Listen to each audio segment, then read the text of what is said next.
네, 그럼 오늘 법인세 짝수 문제 한번 풀이해 보겠습니다.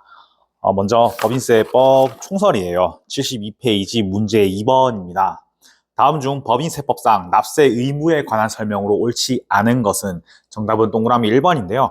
외국의 정부는 국내에서 수익 사업을 하는 경우라도 법인세 납세 의무를 지지 않는다라고 했는데 우리 외국 정부는 어디로 분류됩니까? 외국 비영리 법인으로 구분된다 그랬죠. 비영리 법인으로 구분되면 수익 사업 같은 경우에는 납세 의무를 져야 됩니다. 그래서 틀린 것은 동그라미 1번입니다. 문제 4번. 다음 중 법인의 납세의지에 관한 설명으로 옳지 않은 것은 정답은 동그라미 2번인데요. 내국 법인이 실제 영업을 수행하는 장소와 등기 부상의 본점 소재지가 상이할 경우에는 실질 과세 원칙에 따라 실제 영업 수행지를 납세의지로 본다 했는데 그럴듯한데 틀렸습니다. 수행하는 장소가 다른 경우에도 그래도 등기 부상 소재지를 납세 의무지로 봅니다. 원칙과 같은 것이죠. 그래서 뒤에 문단이 틀렸으므로 틀린 것은 동그라미 2번 되겠습니다. 참고로 단 이렇게 다른 경우에는 지방국세청장이 지정을 할 수도 있는데 어쨌든 원칙은 동일한 것과 같이 등기 부상 소재지를 납세지로 본다. 그래서 정답 2번. 문제 6번이에요. 다음 중 법인의 유형에 따른 법인세 납세 의무에 관한 설명으로 옳은 것은 정답은 동그라미 4번인데요. 틀린 지문 한번 볼게요. 동그라미 1번. 내국 영리 법인은 각 사업연도 소득, 국외 원초 소득을 제외와 청산소득 및 토지 등 양도소득, 미완료 소득에 대해서 납세 의무를 진다 했는데 내국 영리법인 같은 경우에는 국내뿐만 아니라 국외의 원천 소득도 납세 의무가 있습니다. 그래서 관로에 제외되어 있는데 이게 틀린 지문이라서 1번은 틀렸고요. 동그라미 2번. 내국 비영리법인은 각 사업연도 소득, 국내외 원천 소득 중 수익 사업 소득과 청산 소득 및 토지 등 양도 소득에 대해서 납세 의무를 진다 했는데 우리 비영리 법인 같은 경우에는 기본적으로 청산 소득에 대해서 납세 의무를 지지 않습니다. 그래서 틀린 지문이고요. 동그라미 3번. 외국 영리 법인은 각 사업 연도 소득 관로 국내외 원천 소득 관로 닫고 과 토지 등 양도 소득 미완료 소득에 대해 납세 의무를 진다 했는데 일단 외국 영리 법인 같은 경우에는 국외 소득 같은 경우에는 자기 나라에서 납세 의무가 있으니까 국외 원천 소득이 납세 의무에 포함된 것은 틀린 것입니다. 그뿐만 아니라 미완료 소득 같은 경우에도 외국 영리 법인은 납세 의무를 지지 않습니다. 미완료 소득 같은 경우에는 국내 영리 법인만 납세 의무를 지는 것이죠. 그래서 틀린 곳이 두 군데나 있네요. 그래서 3번도 틀린 지문이고 4번만 맞는 지문입니다. 문제 8번입니다. 주 3일은 25년부터 사업연도를 변경하기로 하고 25년 4월 20일에 사업연도 변경 신고를 하였습니다. 다음 중 법인세법상 사업연도의 구분으로 옳은 것은 여기서 하나 캐치해야 될 게 우리 기본적으로 사업연도를 변경하려면 사업연도 종료일로부터 3개월이 되는 날까지 사업연도 변경 신고해야 됩니다. 근데 문제의 제일 위에 보면 4월 20일 날 변경 신고했으니까 늦었죠. 그러한 경우에는 그 변경이 적용되는 그 용도에는 적용되지 않고 그 다음 연도부터 적용됩니다. 그래서 이걸 플로우로 그려보면 변경 전 사업연도가 13기네요. 변경 전 사업연도 13기니까 13기가 문제의 그 동그라미 네모에 보면 나와 있네요. 24년 1월 1일부터 24년 12월 31일까지입니다. 그리고 25년 4월 20일 날 변경 신고했네요. 근데 이게 인정이 안 되는 것이죠. 그러면 14기도 똑같이 1월 1일부터 12월 31일까지 가는 겁니다. 그러면 25년 12월 31일까지 이때가 14기가 되겠네요. 그러면 그 다음에 만약에 변경하려는 사업연도가 밑에 보면 7월 1일부터 다음 연도 6월 30일까지인 거죠. 그러면 26년도 7월 1일부터 27년 6월 30일까지가 하나의 기소가 되어야 되니까 그 앞에 변경 전에 잘린 요 것이 있죠. 이게 바로 15기가 되는 것이고 즉 26년 1월 1일부터 26년 7월 1일까지 그 다음부터 바뀐 게 정상적으로 적용되겠네요. 16기가 26년 7월 1일부터 27년 6월 30일 그 다음에 17기는 27년 7월 1일부터 28년 6월 30일까지 이런 식으로 진행되는 게 맞겠죠.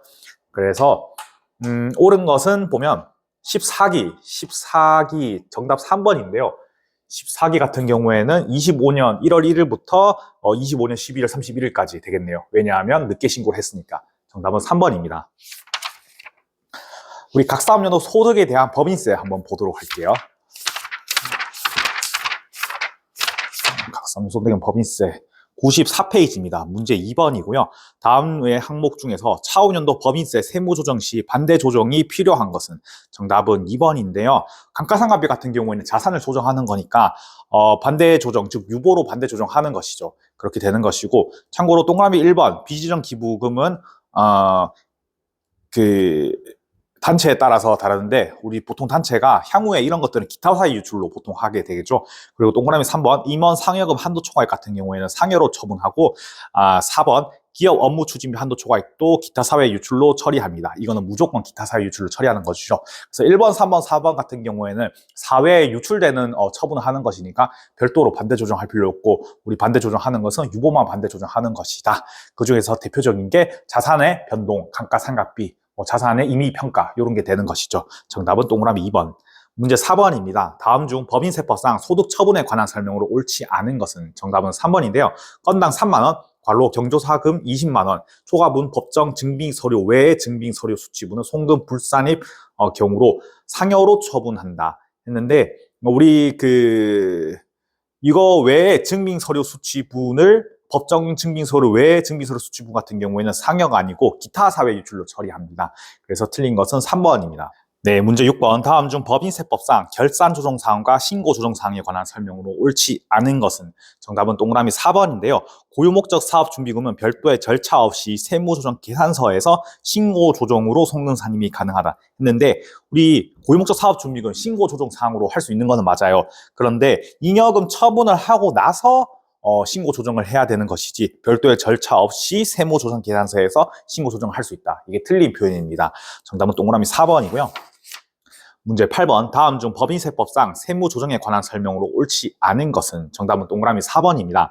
결산조정 사항에서 자산의 상각, 충당금 및 준비금의 송금산입, 자산의 평가, 차손, 잉여금 처분 등이 포함된다 했는데 우리 방금 6번에 그 고유목적 사업 준비금처럼 잉여금의 처분에 의해서 조정하는 것은 신고조정 사항인 거죠. 그래서 결산조정 사항이 아니므로 틀린 것은 동그라미 4번. 문제 10번입니다. 다음 중 자본금과 적립금 조정 명세서 을표에 기재해야 되는 세무조정에 해당하는 것은 했는데 우리 자본금과 적립금 조정 명세서 을표에 기재해야 되는 게 무엇이죠? 유보를 관리하는 것이 을표인 거죠. 그래서 유보 조정 사항에 해당되는 것을 찾으면 되는데 정답은 동그라미 1번입니다. 퇴직급여 같은 경우에는 자산을 건드리는 항목이기 때문에 유보로 하는 게 맞는 것이고 이 유보의 한도 초과나 이런 미달액 같은 경우를 관리하는 것은 자본금과 적립금 조정명세서 을표입니다. 참고로 동그라미 2번 자본잉여금으로 계상한 자기주식 처분 이익의 입금 산이익은 기타로 처분하니까 자적 을표에 포함되지는 않는 것이고 동그라미 3번 임원 퇴직급여 한도 초과액 상여로 처분하는 것이죠. 동그라미 4번 특례기부금 한도 초과액 요거 무조건 기타 사회유출 처분 사항이니까 자적 을표에 기재되는 사항인 유보 처분 사항은 아니다. 그래서 정답은 1번입니다. 문제 12번입니다. 주 3일의 단기 세무조정 자료는 다음과 같습니다. 자료를 기초로 자적을의 샵 1번 값을 구하면 했는데 우리 샵 1번 값이 기말 잔액이에요. 기초산에 주어졌고 단기에 유보를 조정해가지고 기말 잔액의 합계가 어떻게 되는 것이냐 요걸 묻는 것입니다. 우리 보게 되면 자료 2번에 1번에 대손 충당금 관련 내용 그리고 감가비 그리고 미수이자 그리고 단기매매증권 평가이익 이렇게 있고 기초잔액이 나와 있습니다. 쭉 나와 있고 그리고 감소 증가 기말 이렇게 나와 있네요. 그럼 여기서 유보와 관련된 것만 찾으면 되겠죠. 입금 산입 및 송금 불산입 자료 1번표에 입금 산입 및 송금 불산입 내용 먼저 보겠습니다. 감가상각 한도 초과액 세 번째 보면 감가상각 한도 초과액 이게 단기에 유보로 처리될 사항인 거죠. 그럼 단기에 처리될 것은 단기에 증가금액 적으면 되겠네요. 감가상각 한도 초과액 단기에 2천만 원 포함되는 것이고 그리고 그 밑에 대성충당금 한도 초과액 단기에 400만 원 유보 있네요. 단기에 증가하는 건 400만 원. 여기에 증보는 되는 것이고, 그리고 정기 미수이자 같은 경우에도 입금 선입돼가지고 단기에 150만 원 유보 처리된 거네요. 그러면 요것도 150만 원. 나머지 벌금이랑 기업 업무 추진 한도 초과액은 기타 사회출로 요거는 이제 자모금과 적립금 조정 을표에 들어간 게 아닙니다. 이번에 을표에 들어가야 되는 것은 유보사항만, 그리고 마이너스 유보사항만 들어가야 되는 거다. 그러면 이제 송근산입 및 이끌 불산입 항목에 보겠습니다. 미수이자 200만 원 있었네요. 잠시만요. 제가 요거 미수이자, 요거 잠깐 착각한 부분이 있었는데요. 미수이자. 여기 보면, 단기에 발생한 미수이자가 송금산입인 거네요. 송금산입에 있는 게 마이너스 200만 원이고, 그러니까 앞에 입금산입에 있는 건 정기 미수이자입니다. 정기에 관련된 것은, 감소에 들어가야 돼요. 우리가 감소가, 단기에 발생한 것이 작아진다. 이게 감소가 아니고, 단기에 발생한 게 플러스든 마이너스든, 단기에 발생한 거에 대해서는 증가에 표시하고 정기 이전에 발생한 것에 대해서 단기에 영향을 미친 것은 감소라 그럽니다. 그렇기 때문에 단기에 발생한 미수이자가 송금에 있으니까 증가되는 것에 마이너스 200만 원이 들어가는 것이겠죠.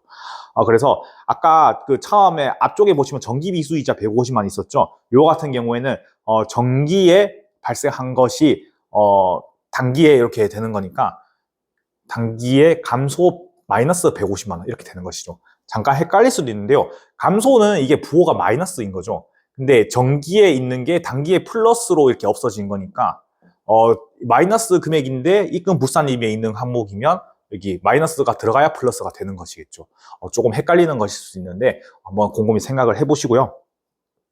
그러면 다시 돌아가서 송근산입의 두 번째 단기 매매 금융자산 평가 이익 300만 원 있네요. 단기 매매 금융자산 평가 이익 요것도 단기에 발생한 것이죠. 근데 송금에 있는 부분이니까 마이너스 300만 원이 증가가 됐겠네요.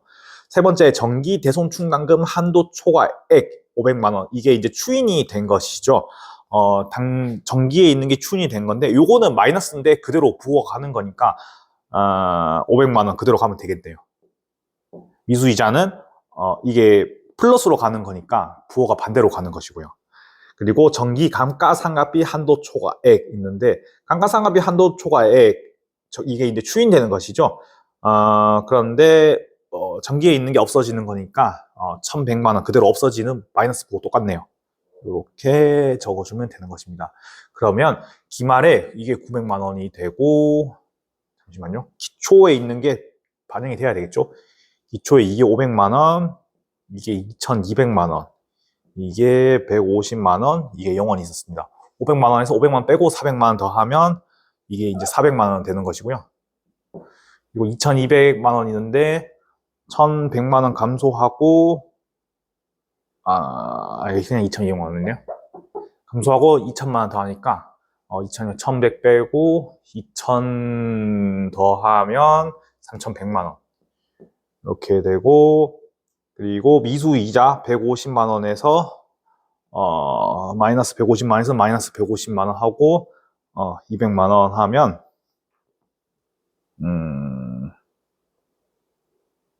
마이너스 150만 원이고 200만 원 하면 없어지는 거니까 마이너스 200만 원 이렇게 되겠네요. 그리고 단기 매매 그거 0에서 마이너스 300만 원 그대로 되는 것입니다. 그러면 3,500만 원에서 500만 원 빼면 3,000만 원이 되겠네요. 그래서 샵 1번은 3,000만 원이 되겠습니다. 뭐 이렇게 다 더해서 이렇게 가도 되는 것이고요. 각각 해서 이렇게 더해도 되는 것입니다. 정답은 3,000만 원이 되겠습니다. 그래서 정답 1번이 되겠네요. 좀 어려운 문제인데 이런 문제 시험에 아마 안 나올 것이고요. 시험에 나온다면 제일 뒤에 풀면 좋을 것 같습니다. 너무 시간이 많이 걸리니까요. 문제 14번입니다. 다음은 제조업을 영위하는 주 3일의 세무조정 내역입니다. 다음 중 조정 별지 50호, 자본금과 적립금 1표, 이거 유보만 관리하는 것이죠. 에서 관리하여야 하는 것이 아닌 것은 정답은 2번입니다. 특례 기부금 한도 초과액을 송금 불산입하였다. 우리 특례 기부금 한도 초과액 같은 경우에는 기본적으로 우리 기타 사회 유출 이걸로 하는 것이죠. 그렇기 때문에 유보로 관리하는 것이 아니니까 정답은 2번이 되겠습니다. 세 번째 입금의 계산 한번 볼게요. 112페이지 문제 2번입니다. 다음 중 회계상, 수익과 법인세법상 입금에 관한 설명으로 옳지 않은 것은 정답은 동그라미 4번인데요.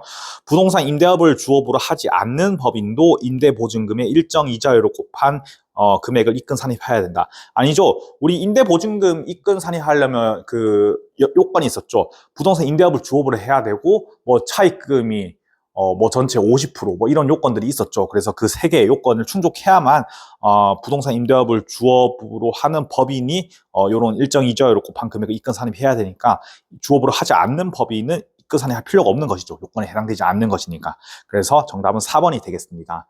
문제 4번입니다. 다음은 제조업을 영위하는 주3일이 유가증권에 대하여 다음과 같이 회계 처리한 경우 유보 또는 마이너스 유보로 소득 처분할 금액을 바르게 짝지은 것은 보는데 기억 보게 되면 25년에 특수관계인 임원으로부터 유가증권을 90만 원에 매입했습니다. 근데 시가가 100만 원인 거죠. 그러면 시가보다 저가 매입한 건데 우리가 기본적으로 시가보다 저가 매입한 거 인정해요. 인정을 하는데 예외적으로 특수관계인으로부터 그리고 개인이죠. 임원이 개인이고 유가증권이네요. 그리고 그걸 저가 매입한 경우에는 그걸 시가로 평가한다 그랬죠. 그러면 90만 원에 매입했으니까 시가로 평가하려면 입금 산입 10만 원 더해줘야 되는 것이죠. 유보가 되겠죠. 주식이라는 자산을 조정하는 거니까. 그리고 25년도에는 A 주식의 시가는 120만 원으로 30만 원 평가이익 장부에 계상하였다 했습니다. 우리 유가증권 자산 같은 경우에 임의로 평가 증하면 안 됩니다. 뭐 파산이나 뭐 주식 같은 경우에는 이게 뭐 휴지 조각이 된다든지 그 회사가 부도가 났다든지 이런 경우가 없는데 임의로 평가하는 건 인정이 되지 않는 것이죠. 그렇다면 30만 원 평가이익한 거 이거 부인해야 됩니다. 입금 불산입 30만 원. 역시 주식이란 자산을 조정하는 거니까 마이너스 유보. 그리고 26년도에 팔았습니다. 팔면 처분이익 10만 원을 계상하였는데 우리 팔면 이 관련된 딸린 유보가 전부 그 조정되는 것이죠. 25만 원에 유보 관련 조정된 게 20만 원이죠. 10만 원에 마이너스 20만 원이죠. 10만 원에 마이너스 30만 원이니까 그럼 이게 반대 조정되는 거니까 팔 때 20만 원 입금 산입 유보가 되는 것이죠. 그래서 25년도에는 마이너스 20만 원, 26년도에는 플러스 20만 원 추인되니까 다 없어져서 그래서 정답은 2번이 되겠습니다. 문제 6번이에요. 다음 자료를 바탕으로 주 3일이 20기에 수행하여야 될 세무조정으로 옳은 것은 했는데 양걸로 1번 보면 업무용 건물에 재산세 200만 원 현금 납부하고 다음과 같이 회계 처리하였다 했는데 자세히 보면 세금과 공과금해서 비용 처리했네요. 근데 우리 재산세 같은 경우에는 비용 처리 인정되는 것이 됐죠. 그래서 아무런 세무 조정할 것이 필요 없고요. 양걸로 2번 보면 재산세 과온합금 사유가 발생해서 100만 원의 재산세 환급금과 10만 원의 과온합금 환급 가산금을 지급받았고 다음과 같이 회계 처리하였습니다. 자비 즉 받은 금액에 대해서 전부 이익으로 처리했는데 우리 환급금 같은 경우에는 재산세 환급금은 이익으로 처리한 게 맞는데 우리 과원합금에 대한 환급금 이자 이거 보상 성격이니까 굳이 수익으로 안 잡아도 된다 그랬죠. 그래서 10만 원 같은 경우에는 수익으로 안 잡아도 되는 거니까 입금 불산입 10만 원 그리고 이런 과원합금의 수익 이자는 반드시 기타로 처리해야 되는 것이죠. 그렇기 때문에 정답은 3번이 되겠습니다. 기타라는 처분은 안 나와 있네요. 문제 8번입니다. 다음 중 법인세법상 의제 배당에 관한 설명을 옳지 않은 것은 정답은 동그라미 1번입니다. 법인이 자본잉여금을 자본 전입하여 주주인 법인이 취득하는 주식은 주식 배당으로 의제해야 한다 했는데 기본적으로 이익잉여금을 이거 전입하는 경우에만 우리가 의제 배당으로 보고 자본잉여금 같은 경우에는 특수한 상황, 뭐 주식을 소각한다거나 뭐 지분 비율이 늘었다거나 이런 특수한 상황에만 우리가 의제 배당으로 보기 때문에 무조건 자본잉여금을 자본 전입한 것이 주식 배당으로 의제해야 한다는 것은 틀린 표현이 되겠습니다. 그래서 정답은 동그라미 1번이고요. 문제 10번입니다. 다음은 주 3일의 분계장 일부입니다. 주 3일의 격리부장은 각각의 분계에 대해 다음과 같은 근거로 세무 조정을 해야 한다고 주장하고 있습니다. 격리부장의 주장 중 현행 법인세법상 옳지 않은 것은 나와 있습니다. 정답은 동그라미 2번인데요. 지방세 과온합금에 대한 환급 이자를 수령한 것은 세무상 입금에 해당되므로 세무 조정을 할 필요가 없다. 우리 방금 배웠죠? 과온합금에 대한 환급 이자는 보상 성격이기 때문에 입금으로 보게 하지 않습니다. 그렇기 때문에 틀린 것은 2번 되겠습니다. 문제 12번입니다. 다음 중 입금의 세무 조정에 관한 설명으로 옳지 않은 것은 정답은 동그라미 2번인데요. 정기분 법인세 환급액을 수익으로 계상하는 경우에는 입금 산입으로 세무 조정한다 했는데 우리 법인세 같은 경우에는 낼 때 그걸 비용 처리하지 않죠. 순환 논리에 빠지니까. 반대로 환급금을 다시 받았다 그랬다고 해서 그것도 수익 처리는 하지 않습니다. 그래서 환급액을 수익으로 입금 산입했다는 것은 틀린 표현이 되므로 정답은 동그라미 2번 되겠습니다. 그 다음 우리 송금의 계산 챕터 한번 볼게요. 송금의 계산 132페이지 문제 2번입니다. 다음에 조세 공과금 중 송금으로 인정되는 것은 정답은 동그라미 3번인데요. 우리 방금 말씀드렸듯이 재산세 같은 경우에는 송금으로 인정되는 것이고 동그라미 1번 법인세 관련은 송금 인정되면 안 되죠. 순환 논리 빠지니까. 동그라미 2번 임의 출연금도 우리가 임의로 출연한 금액에 대해서는 인정 안 된댔죠. 출연금이 인정되려면 주무관청에 등록된 단체여야만 된다고 했습니다. 동그라미 4번 부가가치세법에 따라 공제되지 않은 매입세 사업과 관련이 없으니까 이것도 송금으로 인정되는 게 아닌 거죠. 만약에 사업과 관련이 있으면 공제되지 않은 매입세액이 있다. 이거 송금산이 됩니다. 그래서 사업과 관련이 없으니까 4번도 송금으로 인정된 것은 아닙니다. 넘어가서 문제 4번 법인세법상의 인건비에 대한 설명으로 잘못된 것은 정답은 동그라미 3번인데요. 한 명 회사의 노무 출자 사원에게 지급하는 보수는 송금 산입하지 않는 것이죠. 그래서 틀린 것은 3번 되겠습니다. 문제 6번 다음 중 법인세법상 송금 불산입 항목에 관한 설명으로 옳지 않은 것은 정답은 동그라미 3번인데요. 행정명령을 위반하여 부과된 과태료는 10만 원 이하의 경우에는 송금으로 인정된다 했는데 아닙니다. 과태료는 금액에 상관없이 전부 송금으로 인정되지 않습니다. 왜냐하면 벌칙 성격이기 때문에. 그래서 틀린 것은 3번 되겠습니다. 문제 8번입니다. 주 3일은 25년 업무용 건물에 대해 종합부동산세 61만 8천 원, 근데 납부지연 가산세 18,000원 포함했네요. 을 신고한 기한 경과 후 납부하고 아래와 같이 회계 처리하였습니다. 이에 올바른 세무 조정은 회계 처리한 거 보니까 세금과 공과금 60만 8천 원. 납부지연 가산세를 포함해서 전부를 비용 처리했는데 우리 가산세는 벌칙 성격이니까 송금 산입하면 안 되는 것이죠. 그래서 동그라미 2번처럼 세금과 공과금 18,000원 같은 경우는 송금을 불산입해야 됩니다. 그리고 벌과금 성격은 법인이 잘못한 거니까 그 단체에 대해서 잘못된 것에 귀속을 하면 기타 사회 유출로 해야 되는 것이죠. 그래서 동그라미 2번이 정답 되겠습니다.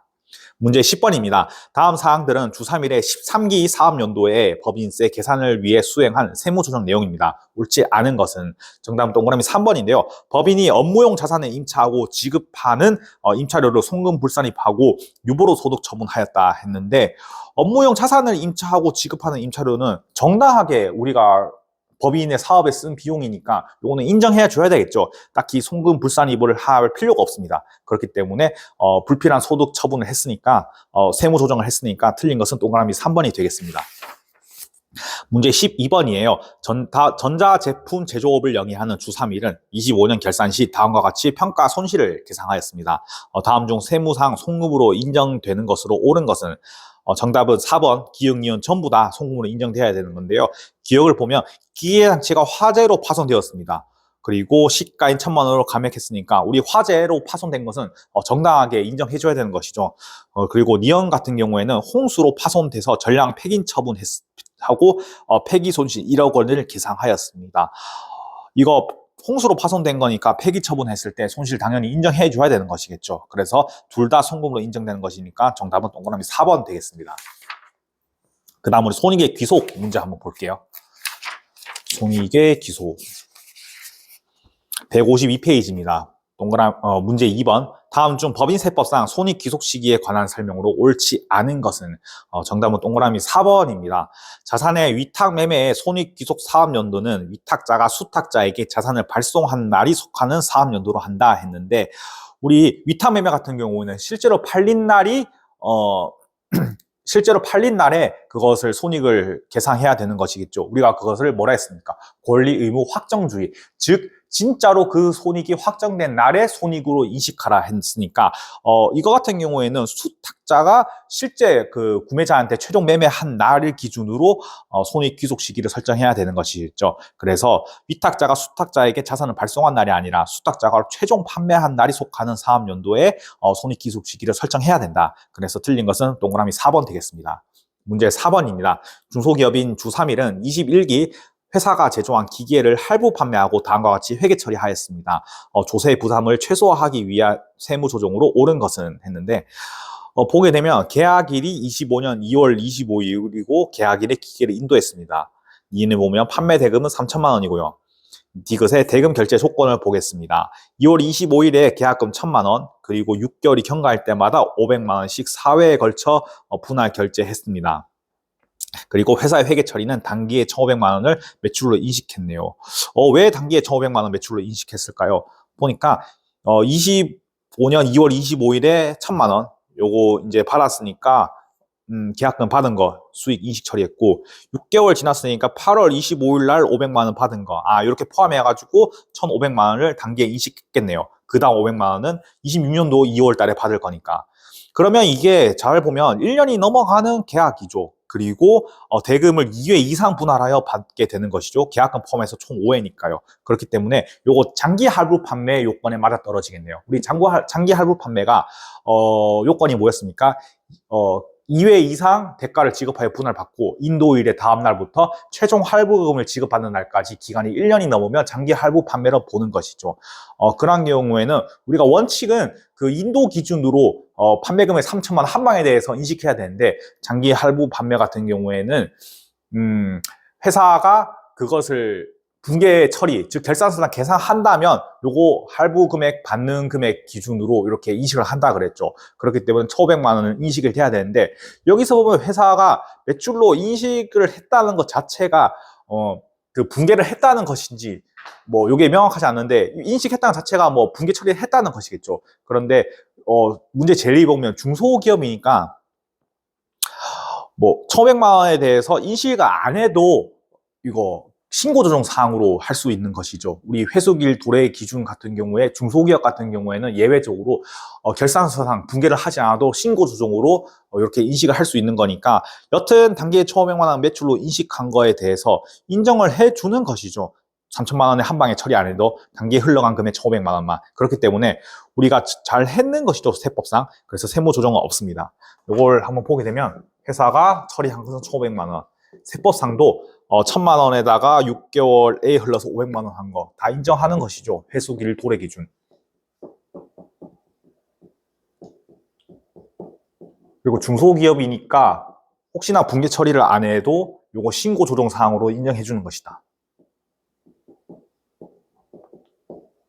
그렇기 때문에 회사가 회계 처리한 1,500만 원과 세법상 1,500만 원이 일치하기 때문에 따로 세무 조정할 것은 없습니다. 옳게 했으니까 정답은 1번 세무 조정 없음. 이게 정답이 되겠네요. 문제 6번입니다. 재고자산 평가 방법을 후입 선출법으로 신고한 법인이 평가 방법을 신고하지 아니하고 총평균법에 의하여 기말 재고자산을 평가한 경우 세무 조정을 하면 어떻게 되냐 했습니다. 우리가 그러면 회사가 어떻게 했습니까? 총평균법으로 기말 재고자산 평가했는 것이죠. 총평균법이니까 700원 됩니다. 근데 세법상 어떻게 된 건지 한번 따져봐야 되는 것이죠. 평가 방법을 신고하지 아니했습니다. 평가 방법 신고하지 아니했으니까 우리가 기존에 평가한 방법과 선입 선출법 이렇게 평가한 금액 좀 큰 것을 해야 되겠죠. 왜냐? 임의로 변경한 거니까. 그러면 당초에 신고한 방법이 후입 선출법이니까 400원이 되고 선입 선출법으로 신고한 게 600원이 됩니다. 그러면 600원이 사실상 자산 금액으로 평가되어야 되겠네요. 그러면 100원을 빼야 되는 것이죠. 회사가 더 100원 평가했으니까. 그리고 마이너스 유보. 그러면 정답은 4번 재고자산 평가증 100원 마이너스 유보. 이게 정답이 되겠습니다. 우리 재고자산 평가감이랑 재고자산 평가증이랑 헷갈린 경우가 있는데 그 기준을 회사 장부상 금액으로 하면 됩니다. 회사 금액이 세법상 금액보다 더 올라가 있다. 그게 재고자산 평가증이고 혹시나 회사가 700원이 아니고 500원이 되어 있어. 그래서 회사가 세법상 금액보다 작아요. 그러면 재고자산 평가감이라서 이때는 100원 유보 이런 식으로 되는 것이겠죠. 어쨌든 이 문제는 회사가 100원을 더 많이 평가했으니까 재고자산 평가증이 되는 것이고 100원 마이너스 유보가 되는 것입니다. 정답은 동그라미 4번입니다. 문제 8번이에요. 주3일은 유가증권을 보유하고 있는 바 그 내용은 다음과 같습니다.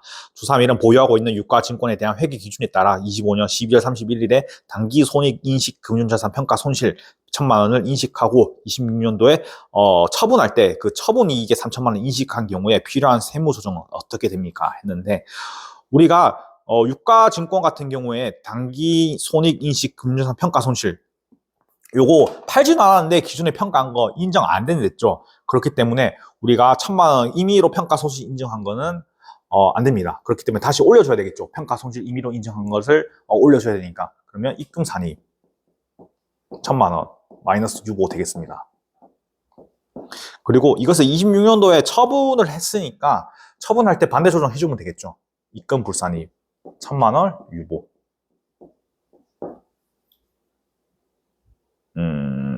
반대네요. 입금 산입 1,000만 원 유보, 입금 불산입 1,000만 원 마이너스 유보. 처분 시. 이건 평가 시. 그래서 정답은 2번이 되겠습니다. 문제 10번이에요. 다음에 법인세법상 자산 부채에 대한 평가의 설명 중 틀린 것은 정답은 동그라미 4번인데요. 모든 법인은 화폐성 외화 자산 또는 부채의 평가 시 사업여도 종료일 현재의 기획 재정 불형으로 전하는 매매 기준율 또는 재정내 매매 기준율로 평가해야 된다 했는데 사업여도 종료일 현재로 평가하는 것은 매 기말마다 평가하는 것이죠. 우리 반대로 하나가 더 있었죠. 한 번 처음에 취득할 때 평가하고 그리고 사업연도 종료일에 평가하지 않다가 팔 때 한 번에 평가하는 거. 요걸 우리가 뭐라 했냐면은 취득 또는 발생일의 매매 기준율로 평가한다고 했습니다. 우리가 4번이 틀렸는데 이거 이유가 뭐냐면 모든 법인은 사업연도 종료일로 평가해야 된다 그랬는데 모든 법인 같은 경우에 우리 기본적으로 그 취득 발생일의 매매 기준율이랑 문제에 나와 있는 것처럼 사업연도 종료일 현재 기준율이랑 요거 둘 중에서 선택을 할 수가 있습니다. 반드시 사업연도 종료일 현재 기준율로 평가해야 되는 것은 아닙니다. 그렇기 때문에 틀린 것은 4번이 되겠어요. 문제 12번입니다. 다음 중 법인세법상 송금으로 인정되는 평가 손실로 옳지 않은 것은 정답은 2번인데요. 주 부사는 단기간 내에 매매 차익을 목적으로 취득한 단기매매 증권에 대하여 결산일에 시가 하락으로 평가 손실 계상하였다. 우리 계속 이야기했죠. 단기매매 증권 요거 휴지 쪼가리가 되거나 부도가 나지 않는 이상 임의로 평가 증이나 평가감 요거 하면 안 됩니다. 그렇기 때문에 평가 손실 계상한 건 잘못됐으니까 틀린 것은 동그라미 2번입니다. 문제 14번이에요. 제조업을 영위하는 주 서울은 20기에 사업연도 중 부산의 주식 100주를 만원에 취득하여 매도 가능 증권으로 분류하였습니다. 20기 결산인가 21기 처분 시점에 다음과 같이 회계할 처리한 경우 세무 조정한 것에 법인세에 미치는 영향으로 옳은 것은 했습니다. 우리 20기에 보면 매도 가능 증권 사고 매도 가능 증권에 대해서 산 것이 있었는데 요거 평가를 했는데 평가 이익을 계산했습니다. 근데 여기 특이하게 보게 되면 기타 포괄 손익으로 평가 이익을 계산했댔죠. 우리 기타 포괄 손익은 뭡니까? 자본의 항목인 거죠. 그렇기 때문에 자본으로 조정했다. 자본을 올렸다. 우리 자산, 부채, 자본이 있는데 우리 일반적으로 평가 이익이나 평가 손익은 손익을 건드리는 거죠. 이 재무상태표를 건드리는 게 아니라 손익계산서에 수익, 비용, 수익이 반대쪽이 되겠네요.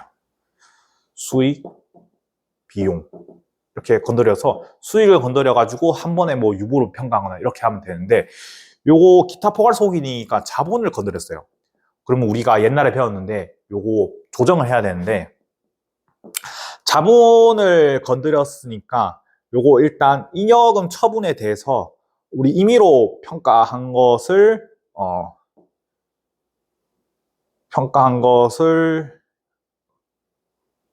그렇죠. 자본이니까 이것을 자산으로 돌려줘야 되는 것이죠. 그래서 입금 산입 50만 원 기타 이렇게 해야 되는 것이고 우리가 자본을 조정하는 경우에는 반대 조정을 해줘야 됩니다.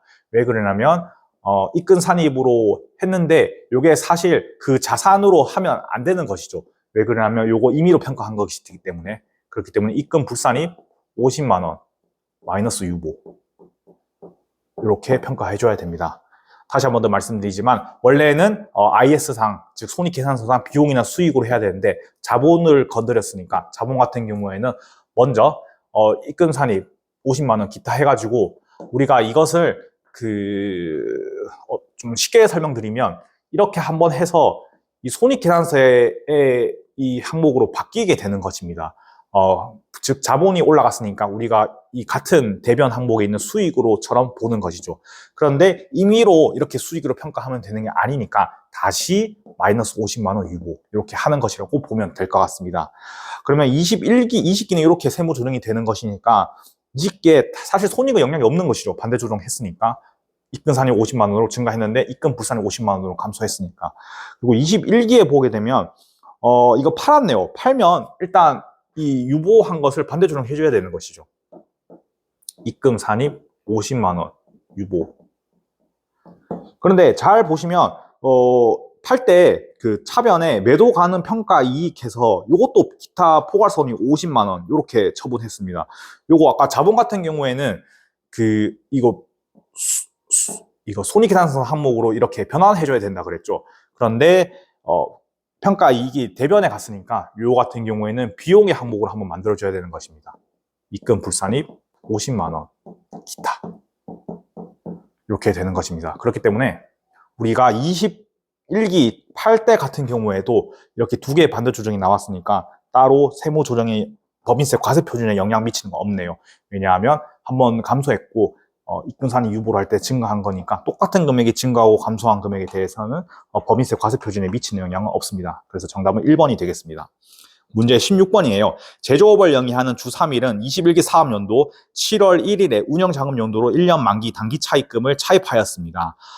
만기 시 이자 지급액은 1,200만 원이고 21기 기말 결산 시에 기간 현가분 이자 비용 600만 원을 비용 처리하였습니다. 이러한 회계 처리가 회사 22기 사업연도 세무 조정으로 옳은 것은 했는데 우리가 기본적으로 그 이자 같은 경우에 수익을 만약에 인식한 것에 대해서는 임의로 이렇게 기간 현가분에 대해서 계산을 하면 안 된댔죠. 왜 그러냐면 은행이 일일이 확인해가지고 회사가 결산 조정한 부분에 떼고 나머지 부분에 대해서 원천 징수를 하고 이자를 지급해야 되는데 회사의 재무상태표를 일일이 확인하는 것이 불가능하니까 기간 현가분 이자 비용 인식하지 않고 총액에 대해서 실제 지급할 때 이때 인식해야 된다 그랬는데 이거와 반대로 이자 비용 회사가 줄 때 비용으로 인식하는 거에 대해서는 그렇게 은행이 일일이 확인하는 그런 절차가 필요가 없으니까 기간 현가분 이자 비용 요거 인정된다 그랬죠. 그렇기 때문에 적절히 기간 현가분 인식을 했다면 요거에 대한 세무 조정을 얻게 되는 것입니다. 그래서 정답은 동그라미 1번 되겠습니다. 그 다음 감가상각비의 송금 부산입 파트 볼게요. 176페이지 문제 2번입니다. 주 3일은 기계장치를 24년 1월 10일에 취득하여 단기말 현재 보유 중입니다. 다음 자료에 의할 경우 사업연도에 단기 사업연도의 상각 범위액은 우리 감가상각비의 상각 범위액을 구하는 것입니다. 그러면 세무서 상각 범위액 구하면 되겠네요. 어떻게 되겠습니까? 기계장치의 취득가액 6억 되겠네요. 그리고 정해법이니까 우리 취득가액 전체에 대해서 감가상각비 구하는 것이죠. 정기말 감가상각 누계액 필요 없습니다.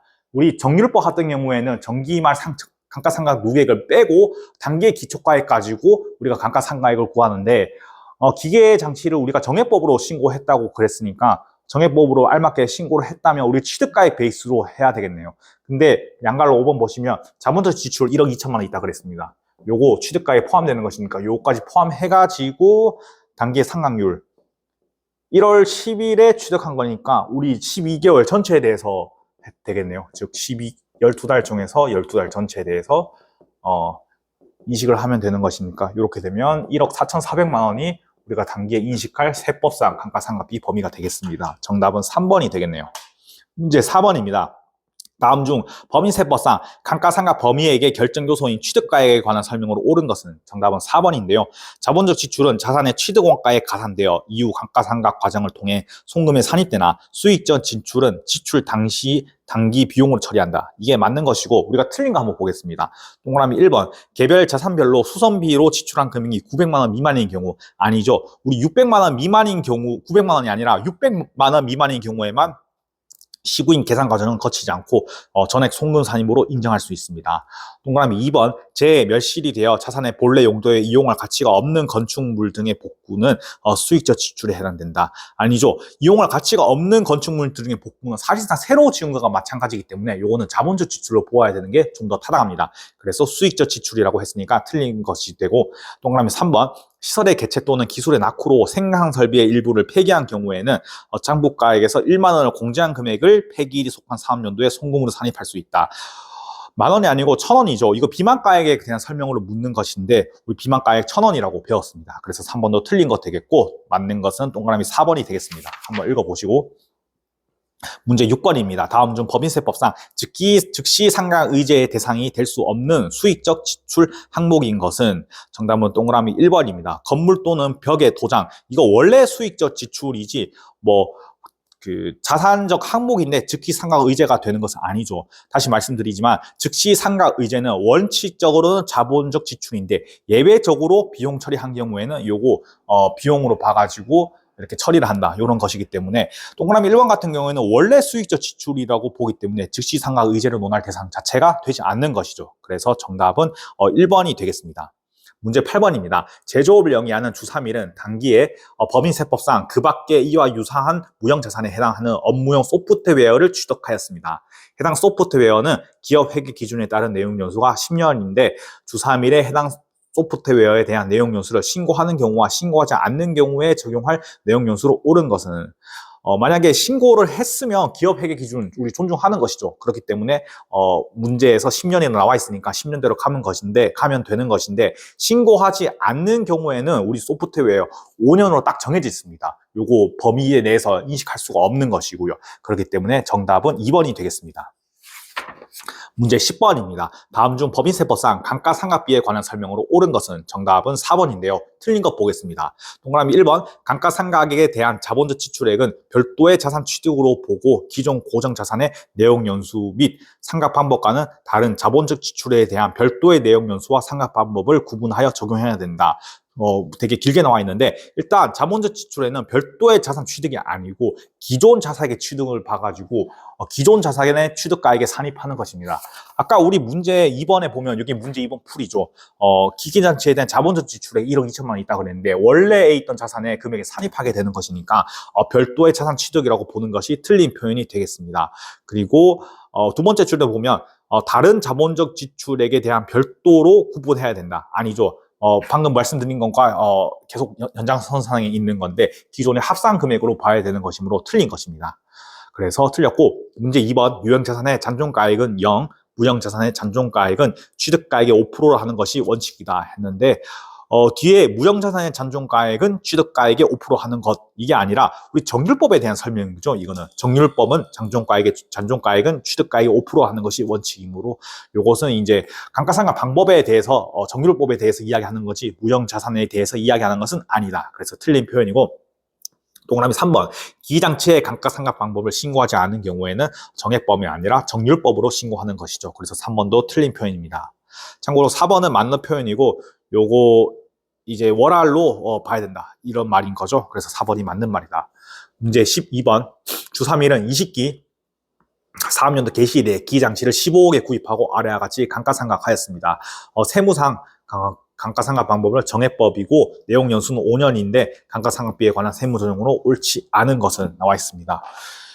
먼저 20기에 보면 회사 계산 감가상각비가 6억인데 범위액이 3억이네요. 그러니까 송금 불산이 3억 맞는 것이고, 21기에 보면 회사 계산 감가상각비는 2억인데 범위액이 3억이에요.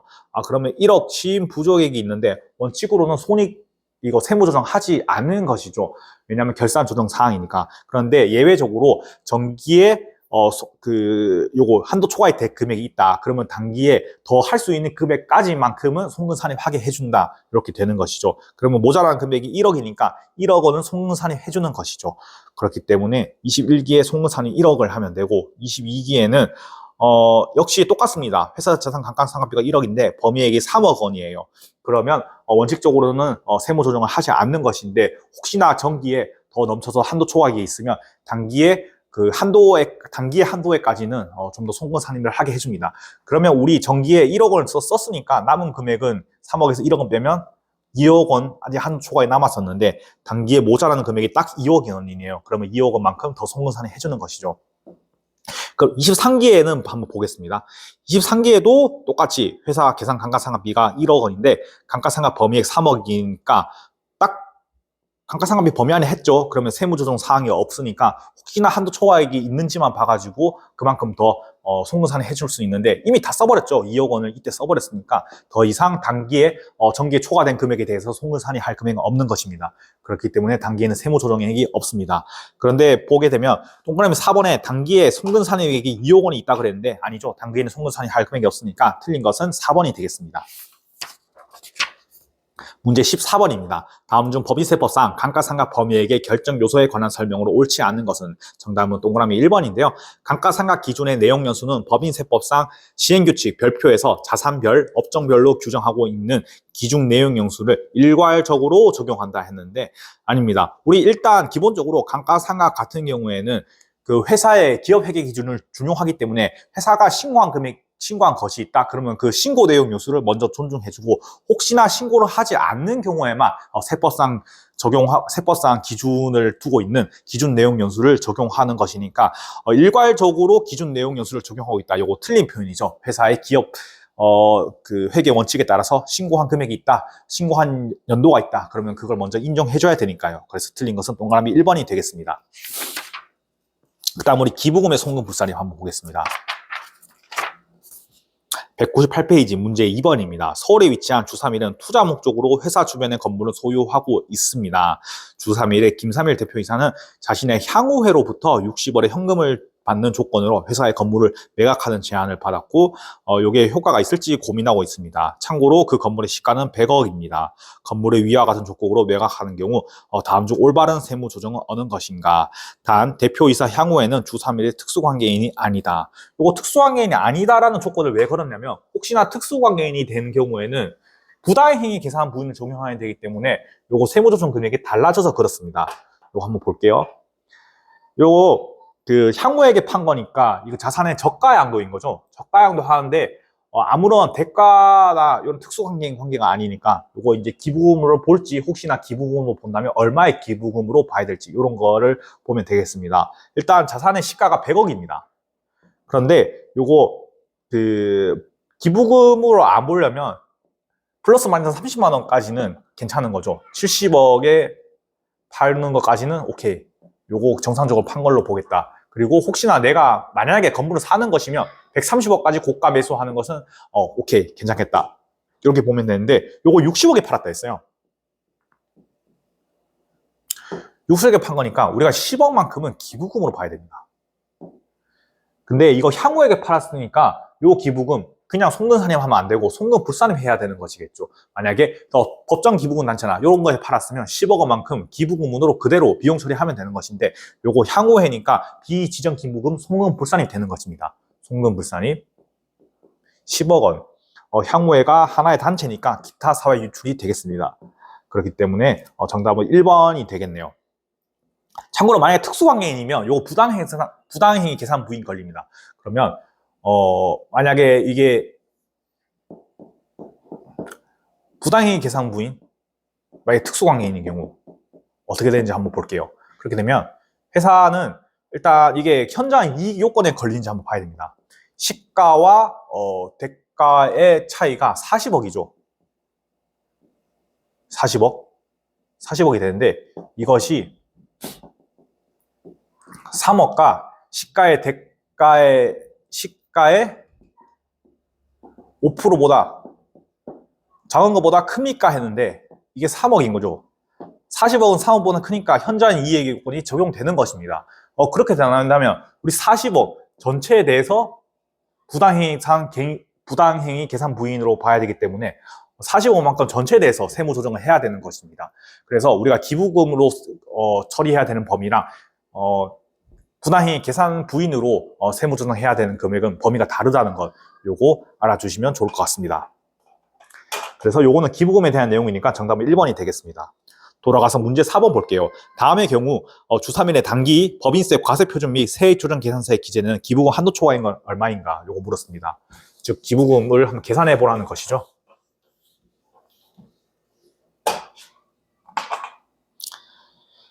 일단 기부금, 양갈로 3번의 기부금 지출 내역 보면 국립대학교 병원 연구비로 지출하는 기부금 80만 원 있습니다.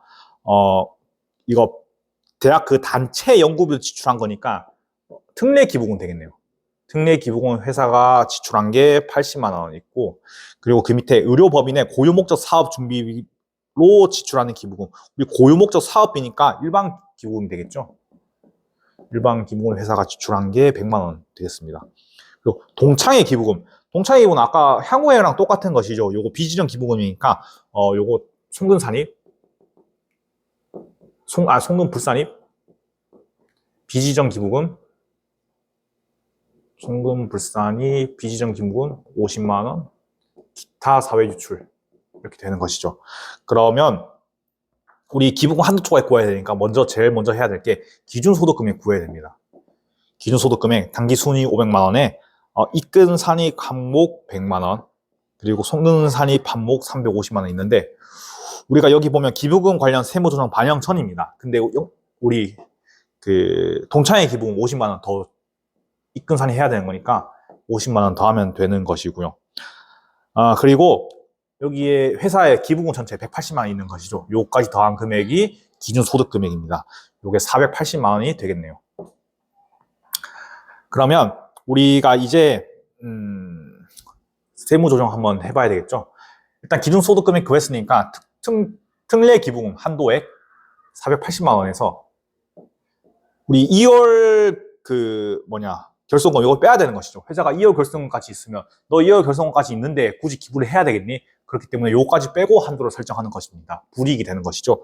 우리가 2월 결손금 70만 원인데 그 밑에 보게 되면 각 사업연도 소득의 100% 한도로 공제받는 법인이니까 100% 전체인 70만 원 다 넣어주면 되겠네요. 여기에 특례 기부금은 우리가 50%까지만 인정이 되는 것입니다. 그러면 410만 원에 50%니까 205만 원이 되겠네요. 그러면 우리가 한도가 205만 원인데 회사가 80만 원만큼 기부금했으니까 요거 전부 다 비용 처리가 되니까 따로 세무조정할 금액은 없는 것이고요. 그리고 일반 기부금 같은 경우에는 480만 원에서 똑같이 우리가 2월 결손금 빼고, 그리고 회사가 특례 기부금으로 넣은 거 요거 이제 뺀 금액에서 한도율을 곱해야 되겠죠. 그리고 일반 기부금 한도율이 10%가 되니까 이렇게 하면 410만 원에 요거 빼면 320만 원, 410만 원에 320만 원에 32만 원이 되겠네요. 32만 원인가요? 41만 원 되고 33만 원입니다.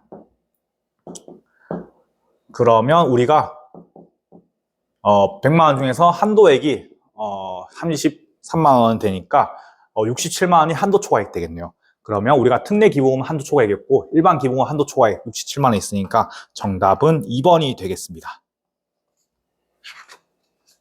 네, 이렇게 되는 것이고, 문제 6번 볼게요. 주3일은 지방자치단체 특수관계 없네요. 정당한 사유 없이 시가 1억 원과 토지 5천만 원에 양도하고 다음과 같이 회계 처리하였습니다.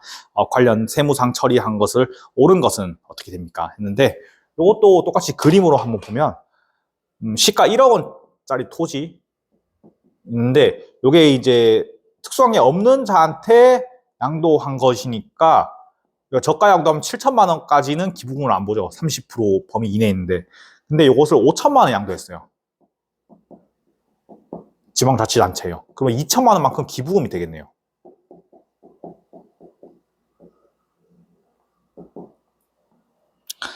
그러면 정답은 동그라미 3번 되겠습니다. 토지 처분 손실 2천만 원. 기부금으로 보아 기부금 세무 조정에 반영을 한다.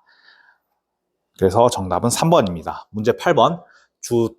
문제 8번. 다음은 주 3일에 3기 사업연도 법인세 계산을 위한 기초자료입니다. 회사가 수행한 세무조정 중 옳지 않은 것은 정답은 1번 기획인데요. 비지정 기부금, 우리 향후에 지출한 기부금이죠. 800만 원 이게. 근데 향후에 같은 경우에는 그 단체니까 유보가 아니라 기타 사회 유출로 소득 처분하는 게 맞습니다. 그렇기 때문에 틀린 것은 1번 되겠습니다. 나머지는 한번 읽어보시고요. 문제 10번. 다음 중 법인세법상 기부금에 관한 설명으로 옳지 않은 것은 정답은 1번인데요. 우리 사조조합 기부금 한도 초과액은 해당 사업연도에 다음 사업연도 개시일로부터 10년 내에 끝나는 사업연도로 이월하여 그 이월된 사업연도의 소득금액을 계산할 때 송근산입 한도액의 범위에서 송근산입 받아야 했는데 우리 특례 기부금이랑 일반 기부금 같은 경우에는 요거 2월 가능한 거죠. 그런데 우리 사조조합 기부금은 2월 되지 않는다. 요거 함정이니까 하나 알아두셔야 될 것 같습니다. 근데 문제 2월 하여 요거 송근산입 할 수 있다 그랬으니까 틀린 것은 1번 되겠습니다. 우리 여기까지 보고 다음 시간에 기업 업무 추진비의 송금 부산입부터 한번 보겠습니다. 수고하셨습니다.